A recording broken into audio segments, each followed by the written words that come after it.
नमस्कार प्रणाम भैया लोग। हम राइटर धनेश दर्कन स्वागत करते नहीं रहुआ लोग के अपन यूट्यूब चैनल में।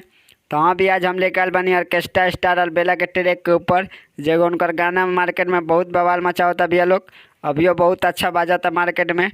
तो हाँ भैया जे गाना का बोला दिल लेके भागल एगो गुंडा सखी। तो हाँ भैया लोग यही धुन पर हम आज लेके आए बने रहुआ लोग खातिर छठ पूजा के गीत था। बहुत ही प्यारा सॉन्ग बा, बहुत ही अच्छा सॉन्ग बा। अगर वो अच्छा सिंगर बनी अच्छा से गाम तो मार्केट में बहुत अच्छा रिस्पांस लिया भैया लोग। तो हाँ भैया एक बात और कहल चाहता नहीं, अगर वो सिंगर बनल चाहता नहीं तो हमारे चैनल से जुड़ जाए। कैसे कि सिंगर से रिलेटेड वीडियो डेली लेके आते रहने भैया लोग। गाना कैसे लिखल जाला, गाना में तुकबंदी कैसे मिलावल जाला सब बतावे नहीं। तो हमारे चैनल के सब्सक्राइब कर लिया, बेल आइकन कॉल करके घंटी के दबा दी। तो चलिए लोग बिना स्किप किए वीडियो के स्टार्ट करल जाओ। तो चलिए लोग वो लोग के पहले एक नज़र पढ़ के बता दी, बाद में डेमो गा देम। तो चलिए लोग स्टार्ट करल जाओ। जाई छपरा बाजार रउआ जाई, सैया जोरा नरियर लेके आई।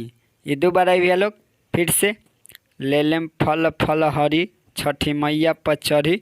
यो दोबारा भैया लोग फिर से एगो साड़ी ले लेम गेरुआ बलम।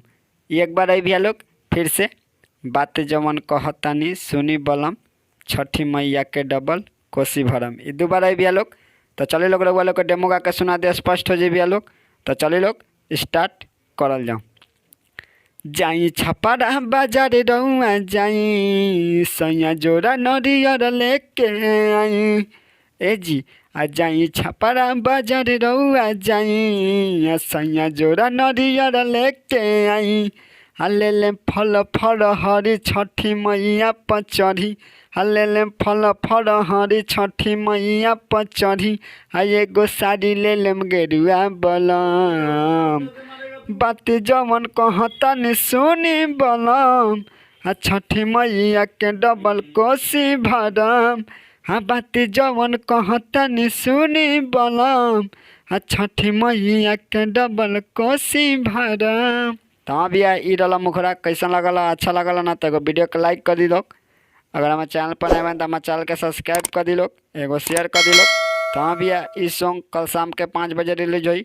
रउआ लोग तैयार है हम लोग आ के तैयार है अपन कमेंट करके राय जरूर दे हम लोग। तो चलिए मिलल अगला वीडियो में, तब तक बाय, जय हिंद।